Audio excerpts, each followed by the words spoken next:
नमस्कार. आपण या शेतामध्ये हळद लागवड केलेली आहे. बेडवर ही हळद आपण लागवड केलेली आहे.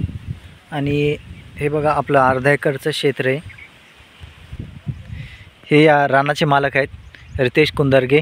तर काय आपण बोलू शकता का या हळदीबद्दल, हळद लागवडबद्दल काय माहिती सांगता? कुठल्या जातीची आहे, काय? सेलम जातीची हळद आहे. सेलम जातीची हळद आहे आणि याच्यामध्ये कुठलाही सेंद्रिय हळद आहे ना, सेंद्रिय पद्धतीने ती लागवड केलेली हळद आहे. आपण ऑर्गॅनिक हळद निर्माण होईल.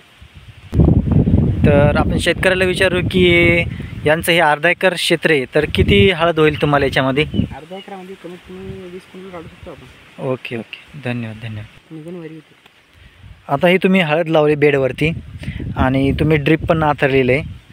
तर ही हळद किती दिवसात म्हणजे कोंब फुटतील याला? त्याला 20 ते 30 दिवस लागतात. आणि सर हे सांगाल का किती महिन्याचं पीक आहे, काय आहे, याच्याबद्दल काय? कमीत कमी 9 महिन्याचं पीक आहे. 9 महिने लागतील हळद म्हणजे डायरेक्ट कुकर करण्यासाठी. Okay sir, okay sir. तुम्ही हे याच्यामध्ये काय आंतरपीक घेतलेलं आहे का? नाही, याच्यामध्ये कुठल्याही प्रकारचं आंतरपीक घेतलेलं नाही, कारण आपल्याला जास्तीत जास्त उत्पन्न, भरघोस उत्पन्न घ्यायचं आहे.